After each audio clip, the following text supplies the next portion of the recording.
नमस्कार, स्वागत है आपका एबीपी न्यूज में। मैं अखिलेश आनंद हूं और वक्त हो गया है घंटी बजाओ का। आपको पता है, घंटी बजाओ वो शो है जो हर रोज सत्ता से सवाल पूछता है ताकि आम आदमी की समस्याओं का समाधान हो सके। हमारी आपके प्रति जिम्मेदारी है, इसीलिए हम आपके बुनियादी मुद्दों को घंटी बजाओ में जगह देते हैं। हम आज घंटी बजाओ में आगे आपको दिखाएंगे कि कैसे आपकी दी गई मिस्ड कॉल का असर हुआ है और उत्तर प्रदेश के स्कूलों के बच्चे बेहद खुश हैं। अब पहले बात आपकी जिंदगी से जुड़ी हुई। बारिश ने देश भर में हाहाकार मचाया हुआ है, सब कुछ पानी पानी हो रहा है। लेकिन सवाल यह है, हर साल इस वक्त आसमान से बरसती बूंदों को मौत की बूंदों में कौन तब्दील कर देता है? बाढ़ बारिश की नई तस्वीरों में फिर कुछ मासूमों ने अपनी जान गंवा दी। फिर दोहराई जा रही है लापरवाही की वही कहानी, मौत का बहता पानी और प्रशासन की नाकामी। तो आप देखिए देश भर से की गई घंटी बजाओ की यह पड़ताल और 8422-840000 पर मिस्ड कॉल देकर लापरवाह सरकारों की घंटी बजाइए और सोते सिस्टम को नींद से जगाइए।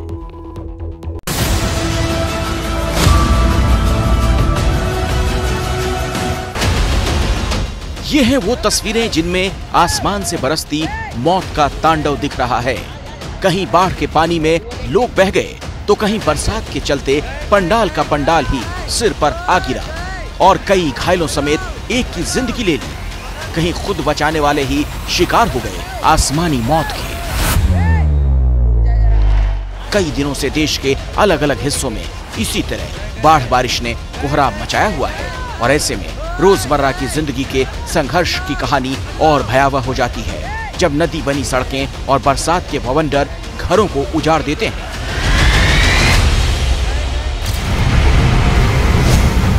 ये देखिए मध्य प्रदेश की सबसे ताजा तस्वीर।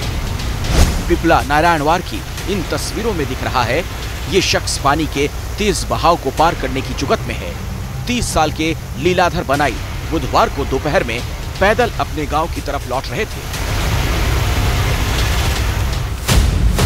तब रास्ते में पड़ने वाला रफ्ता पूरे उफान पर था। लीलाधर को पानी के तेज बहाव से जूझते साफ देखा जा सकता है,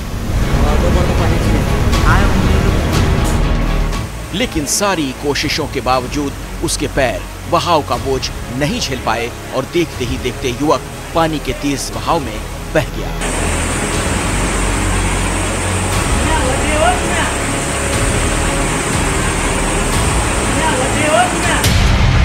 सूचना मिलते ही फौरन पुलिस मौके पर पहुंची, लीलाधर को ढूंढना शुरू कर दिया।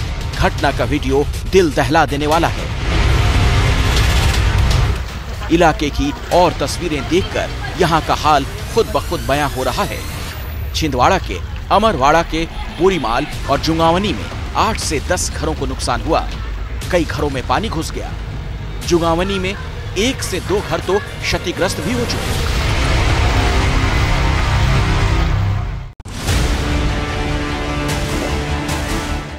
और इसी तरह की तस्वीर एमपी के खंडवा से भी आई और यहाँ स्थिति ऐसी थी कि वहाँ मौजूद हर शख्स के साथ साथ वीडियो देखते हुए आपकी भी धड़कन बढ़ जाएगी। उम्मीद जग जाएगी कि काश ये बाइक सवार किसी तरह बच जाता।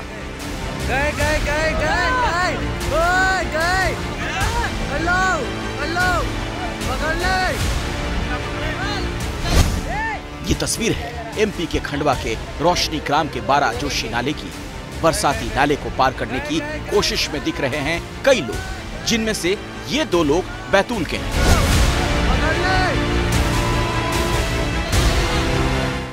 जो गुरु पूर्णिमा पर दर्शन करने खंडवा आए थे, वापस लौटते समय बैतूल से खंडवा के रास्ते में इस बाढ़ग्रस्त रपटे को बाइक से पैदल पार करने की कोशिश करते दिख रहे हैं।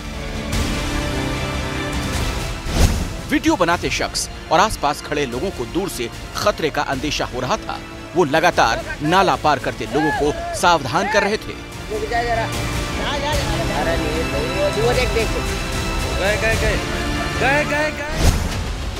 लेकिन इसी बीच दोनों बाइक सवारों में से एक का पैर फिसल गया और बहाव में बहता हुआ नाले में गिर गया। ये शख्स तो बह गया, लेकिन इनके पीछे जा रहे बाइक सवार यहाँ फंस गए थे। जिन्हें सुरक्षित निकाल लिया गया।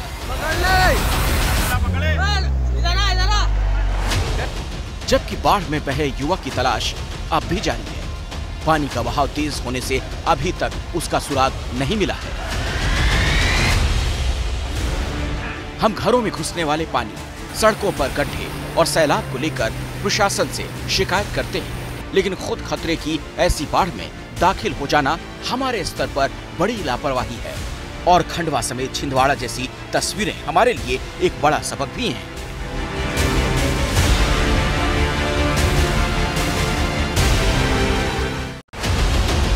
लेकिन अब देखिए एक ऐसी तस्वीर जो इससे भी ज्यादा दर्दनाक है, क्योंकि ना तो चेलिका सतीश और ना ही नंबाला रामुलू ने ऐसी कोई लापरवाही दिखाई थी और ना मौत के मुंह में खुद दाखिल हुए थे। ये दोनों दरअसल खुद ही बचाव दल सदस्य थे।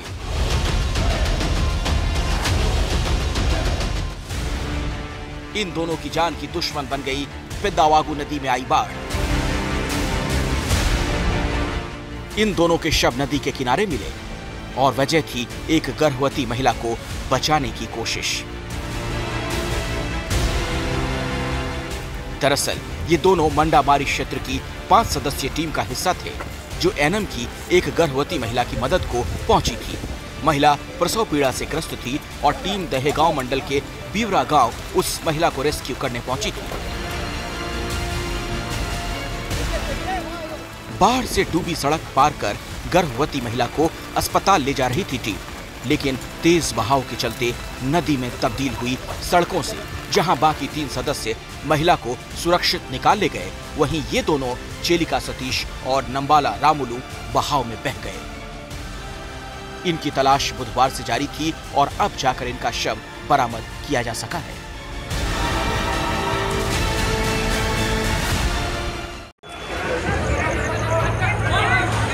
और जहां हर तरफ बहता पानी मौत का सैलाब बन गया, वहीं बैठे बैठाए तेज बारिश के चलते भी जाने सांसद में पड़ गई। ये तस्वीरें हैं सीहोर जिले के कुबेरेश्वर धाम की, और रात को इस अंधेरे में शायद साफ ना दिखे, लेकिन ये दरअसल एक बहुत बड़ा पंडाल है जो जमीन पर गिरा हुआ है।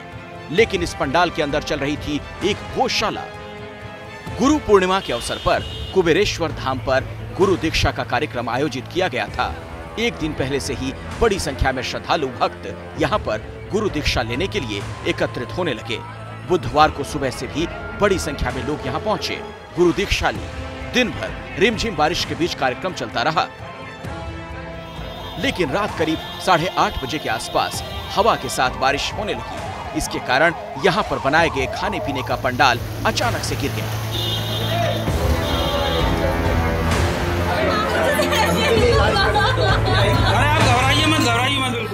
इस हादसे में घायल हुए 14 लोगों को जिला चिकित्सालय ले जाया गया, जबकि एकुमा मीणा नाम की महिला की इसमें जान चली गई। घटना के बाद विधायक भी पहुंचे, पुलिस प्रशासन के अधिकारी भी कुबेरेश्वर धाम पहुंच गए। साथ ही कुबेरेश्वर धाम के कथावाचक पंडित प्रदीप मिश्रा ने भी यहां पहुंचकर माइक से लोगों को चिंता न करने की बात कही। आप टेंशन ना लीजिएगा, सब मिल जाएंगे, ठीक है। और चिंता ना करिए, आप इनके साथ में कोई जेंट्स को भेज दो, वहाँ पर दिखवा लेंगे। यानी हर तरफ मौत का सैलाब बह रहा है, लेकिन जनता मजबूर है, क्योंकि अगर सड़कें और घर नदियों में तब्दील हो जाएंगे तो मौत के इस बहाव से हम कब तक खैर मनाएंगे।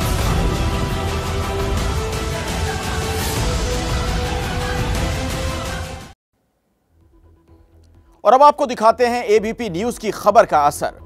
हमने उत्तर प्रदेश के कई जिलों के प्राथमिक और माध्यमिक विद्यालयों की पड़ताल करके इस बात को सरकार तक पहुंचाया कि यहां पढ़ने वाले छात्रों के पास अप्रैल में शुरू हुए स्कूल सेशन के 3 महीने बाद तक नई किताबें नहीं पहुंची हैं। काम पुरानी किताबों से चलाया जा रहा है, वो भी 3-3 बच्चों के लिए एक किताब। और अब आखिरकार घंटी बजाओ शो की इस खबर का असर हो गया। बच्चों के लिए किताबें कई स्टोर्स तक और लखनऊ में पहुंचनी शुरू हो गई हैं। आप देखिए कैसे आपकी दी गई एक मिस्ड कॉल के जरिए आपकी आवाज प्रशासन तक पहुंच गई। एबीपी न्यूज ने बजाई घंटी। बिन किताब ये कैसी पढ़ाई।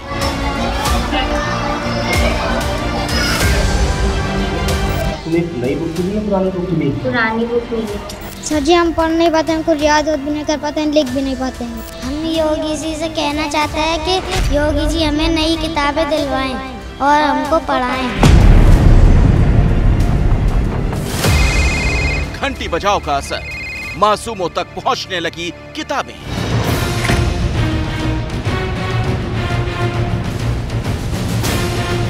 किताबों को तरफ से बेसिक शिक्षा विभाग के स्कूलों के बच्चों की खबर एबीपी न्यूज़ में प्रमुखता से चली, जिसका असर हुआ है। असर ये हुआ है कि किताबें छपकर स्टोर में आने लगी हैं।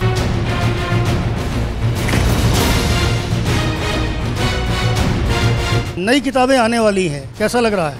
अच्छा।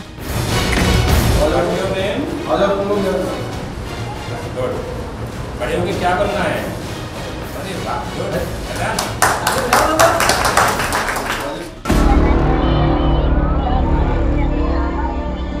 बुधवार को हमने उत्तर प्रदेश के बेसिक शिक्षा विभाग के अंतर्गत आने वाले प्राथमिक माध्यमिक विद्यालयों की रिपोर्ट घंटी बजाओ में विस्तार से दिखाई थी।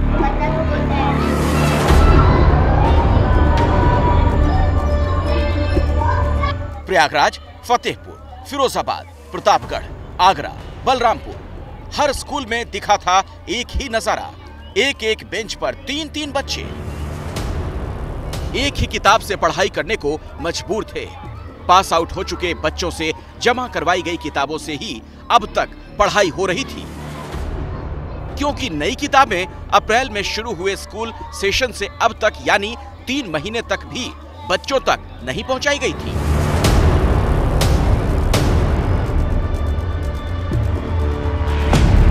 बिना किताब के पढ़ नहीं पाते, बिना किताब के कुछ कर नहीं पाते और दूसरे से लेके किताब से हम लोग पढ़ाई करते हैं। पुरानी बुक मिली है, नई बुक मिली है? पुरानी नहीं मिली। ये जो पढ़ रहे हो ये नई है पुरानी किताब है? पुरानी। इसी के साथ एबीपी न्यूज संवाददाता संजय त्रिपाठी ने भी लखनऊ के एक स्कूल का जायजा लिया और देखिए मंगलवार को वहां क्या हाल था। मैं इस वक्त लखनऊ में उस स्कूल में खड़ा हूं जो मुख्यमंत्री आवास से महज आधा किलोमीटर दूर है। ये प्राथमिक विद्यालय कैबिनेटगंज है और यहाँ पर आप देखेंगे कई बच्चे बैठे हुए हैं। ज़्यादातर बच्चे तीसरी और चौथी कक्षा के हैं, लेकिन ये इस वक्त क्या पढ़ाई कर रहे हैं ये मैं इनके मुंह से ही सुनवाता हूँ। बुक्स कहाँ हैं? आप तो कॉपी मैं देख रहा हूँ, मैथ की कॉपी है। बुक्स कहाँ है बेटा? बुक्स नहीं है। नहीं है तो फिर कैसे पढ़ाई कर रहे हैं? क्या पढ़ाई कर रहे हैं? टेबल याद कर रहे हैं। टेबल याद कर रहे हैं। ये बुक किसकी है? ये 10th क्लास की है। ये सेकंड क्लास की? हाँ। सेकंड क्लास की बुक है। आप थर्ड में चले गए हैं। नई बुक्स नहीं आई बेटा थर्ड क्लास की? किस क्लास में हैं आप? 5वीं में। 5वीं में है। तो ये बुक कहाँ है आपकी? कोई है? No sir. बुक्स नहीं है, अभी नहीं मिली। किसी से भी बात कर लें, जब बुक्स बटी ही नहीं तो मिलने का सवाल ही नहीं पैदा होता है। और अब हमारी इस पड़ताल समेत बाकी 5 जिलों की पड़ताल का असर ये हुआ कि किताबें अपनी सही जगह पर देरी से ही सही पर पहुंचने लगी हैं। एबीपी न्यूज संवाददाता संजय त्रिपाठी पहुंचे वहां जहां किताबें भी पहुंचनी शुरू हो गई थी। किताबों को तरफ से बेसिक शिक्षा विभाग के स्कूलों के बच्चों की खबर एबीपी न्यूज़ में प्रमुखता से चली, जिसका असर हुआ है। असर ये हुआ है कि किताबें छपकर स्टोर में आने लगी हैं। मैं सबसे पहली तस्वीर एबीपी न्यूज़ पर दिखाऊंगा कि ये वो पुस्तकें हैं जो बच्चों को मिलनी थी, अभी तक नहीं मिल पाई थी। सत्र शुरू हुए 3 महीने हो गए थे और हमने जब इस खबर को दिखाया तो उसके बाद आनन फानन में किताबों की छपाई का काम तेज हुआ, साथ ही साथ उनको स्टोर में लाने का काम भी तेज हो गया है। और आप देख सकते हैं जो लखनऊ के निराला नगर में स्टोर है वहाँ पर ये किताबें आ चुकी हैं। इनका सत्यापन किया जा रहा है, मिलान किया जा रहा है कि वाकई जो प्रिंटिंग क्वालिटी है वो बेहतर है कि नहीं है। बेसिक शिक्षा अधिकारी भी यहाँ पर आए हुए हैं। सर, कितनी देर में सत्यापन हो जाएगा? सत्यापन की कार्रवाई अभी जो पहली खेप हम लोगों को मिली है उसकी लगभग पूर्ण कर ली गई है और ये किताबें आज से वितरण इसका हम लोग प्रारंभ करेंगे। पहली खेप अभी जनपद को मिली है। उम्मीद है कि जल्दी ही सारी किताबें मिल जाएंगी हम लोगों को। अब मैं आपको उस स्कूल की तस्वीर दिखाता हूं जहां पर छोटे छोटे बच्चे इस वक्त पढ़ाई कर रहे हैं। यहां जो स्टोर है वहां पर एक स्कूल भी है बेसिक शिक्षा विभाग का और अंदर जो शिक्षिकाएं हैं वो बच्चों को पढ़ा रही हैं। अलग बात है कि जो नया शैक्षणिक सत्र है उसकी किताबें अब तक नहीं मिल पाई थी। अब इन बच्चों के चेहरों पर खुशी नज़र आएगी क्योंकि इनकी नई नई किताबें जो है वो आ चुकी हैं। अभी तक ये सारे बच्चे पुरानी किताबों से पढ़ रहे थे, साथ ही साथ जो बच्चे पास आउट हो गए थे उनकी किताबों से ये बच्चे पढ़ रहे थे, लेकिन अब किताबें आना शुरू हो गई हैं। यहाँ टीचर मौजूद है। मैडम, क्या पढ़ा रही हैं अभी इनको? सर अभी तो ज्योग्राफी चल रहा है हम लोग का जी। किस क्लास के बच्चे हैं? ये 6th क्लास है जी। तो किताबें नहीं मिली तो कैसे मैनेज कर रही हैं? सर हमने जो पहले प्रीवियस ईयर्स के बच्चे हैं उनसे किताबें बोरो किया हुआ है, अभी उन बच्चों ने उसी से पढ़ रहे हैं। 5th क्लास की पढ़ रहे हैं कि 6th क्लास? 6 की पढ़ा रही हैं मैडम। 6th क्लास की पढ़ा रही हैं। किसी तरीके से मैनेज किए गए हैं। पुरानी जो किताबें हैं उससे पढ़ रहे थे, लेकिन अब नई किताबें आने वाली हैं। नई किताबें आने वाली हैं, कैसा लग रहा है? अच्छा लग रहा है। नई नई चमचमाती हुई किताबों से पढ़ोगे? अच्छा। दूसरी एक और क्लास है, वहाँ भी लेके चलता हूँ, और जो बच्चे हैं, जो टीचर्स हैं, उनसे बात करेंगे कि अब जब नई किताबें मिलने वाली हैं तो वो कैसा लग रहा है उनको। किस क्लास में पढ़ती हैं? 8th। अभी किस क्लास की किताबें पढ़ रही हैं? 8th की मिल गई?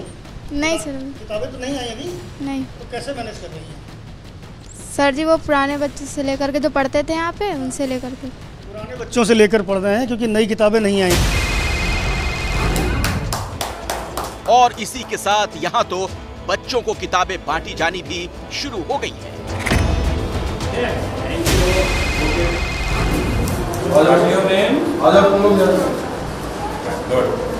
बड़े होके क्या बनना है? अरे वाह, अगर लखनऊ की बात करूं तो यहाँ पर कितने ऐसे सेट हैं जो बच्चों को दिए जाने हैं और कितने आपको प्राप्त हो चुके हैं? 60 के आसपास जो नग कह लीजिए वो हम लोगों को प्राप्त होते हैं 1 से लेकर 8वीं तक के बच्चों के लिए। कुल जो किताबें हैं 17 लाख से कुछ अधिक हैं जो हम लोगों को मिलेंगी। अभी जो पहली खेप है उसमें 1,06,000 की किताबें हम लोगों को प्राप्त हो गई हैं। इन किताबों को हम लोग शीघ्र वितरित करा देंगे। ये जो 17 लाख हैं, ये कब तक हम मान के चलें, कब तक वितरण हो जाएगा? उम्मीद है कि हम लोगों को 15-20 दिवस में वो किताबें मिलेंगी। अभी परियोजना से इसमें हम लोग वार्ता करेंगे, तभी चीज़ें स्पष्ट हो पाएंगी। और यही असर गौतम बुद्ध नगर जिले में देखने को मिला। नई किताबें स्टोर में पहुंच चुकी हैं। पहले चरण में कुछ किताबें आई हैं, जबकि बाकी भी जल्द पहुंचने की उम्मीद जताई जा रही है। 6,22,000 का लक्ष्य था, जिसके अगेंस्ट 1,05,000 किताबें आ गई हैं और उन बच्चों को तुरंत ही 1 से 2 दिन में वितरित करा दिया। क्लास 1st, 2nd, 3rd के तो सभी पल्लव की जो पूरी किताबें सभी आ गई हैं। 4th और 5th की अभी नहीं आई हैं, बाकी 6th, 7th, 8th की सारी किताबें आ गई हैं। और बची किताबों की उम्मीद कब है, कब तक आएगी? हाँ, 1 हफ्ते के अंदर सारी किताबें आ जाने की आसान। एबीपी न्यूज ने जब यूपी के स्कूल शिक्षा महानिदेशक से इस मुद्दे पर बात की तो उन्होंने इस देरी की वजह मार्केट की परिस्थिति और यूक्रेन युद्ध को बताया। पब्लिशर्स हैं, उनके साथ आप लगातार बैठक भी कर रहे हैं, वो क्या रीज़न बता रहे हैं कि आखिरकार देरी क्यों हुई इतनी? नहीं, जो एक जैसे मैंने कहा परिस्थितियाँ ऐसी थी, जबकि नॉर्मली जैसे कार्यादेश हम लोगों ने निर्गत किया उसके बाद लगातार उनका काम शुरू हुआ।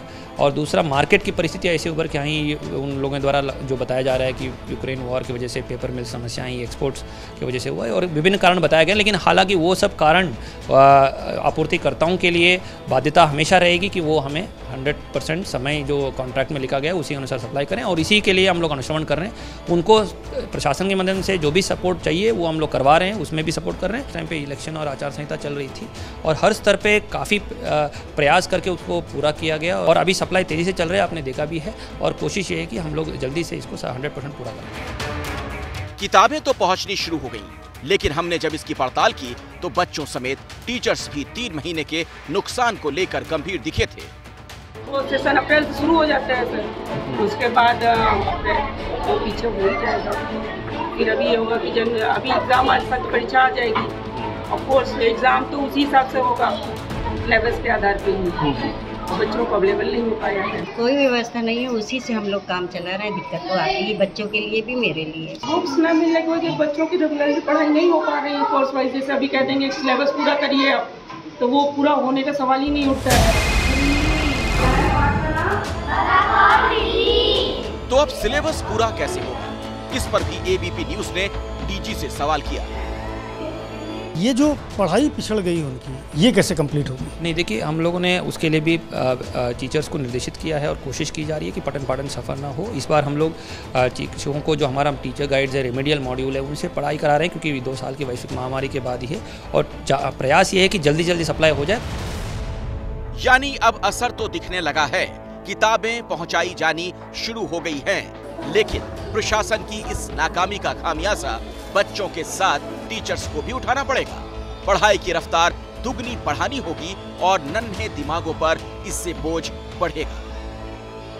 एबीपी न्यूज़ ने जब मुद्दे को उठाया तो उसके बाद कहीं ना कहीं उसका असर देखने को मिल रहा है। इन बच्चों की जो किताबें हैं, इनका जो हक है वो इनको मिलने वाला है। तो कुल मिलाकर के ये बड़ा विषय था उत्तर प्रदेश के लिए कि लाखों की संख्या में जो बच्चे हैं, करोड़ों की संख्या में जो बच्चे हैं, उनको अब उनके किताबों का हक मिलने वाला है। कैमरामैन फैसल के साथ संजय त्रिपाठी, एबीपी न्यूज़, लखनऊ।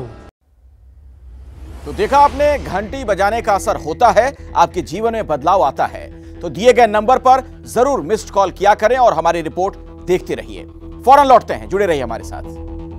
नमस्कार, मैं अखिलेश आनंद हूं। स्वागत है आपका घंटी बजाओ के इस खास हिस्से में। बात करते हैं मुंबई की, जहां सियासत की लड़ाई अब बहुत ही मुश्किल मोड़ पर आ गई है। जी हां, उद्धव ठाकरे की मजबूरी वाली राजनीति के बावजूद पार्टी पर उनकी पकड़ बेहद कमजोर पड़ती नजर आ रही है। और ऐसा आज राष्ट्रपति पद की उम्मीदवार द्रौपदी मुर्मू के मुंबई दौरे पर साफ साफ देखने को मिल गया। देखिए।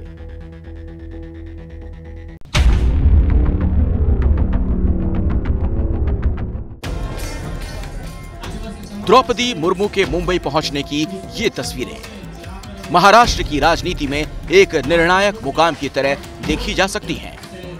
मुंबई के लीला होटल में मुर्मू दरअसल अपने पक्ष में वोट करने की गुजारिश करने के लिए पहुंची, लेकिन इसमें भी राजनीति हो गई। 18 जुलाई को राष्ट्रपति पद के लिए होने जा रहे चुनाव में मुकाबला एनडीए बनाम विपक्ष के बीच है। एनडीए ने द्रौपदी मुर्मू को अपना उम्मीदवार बनाया।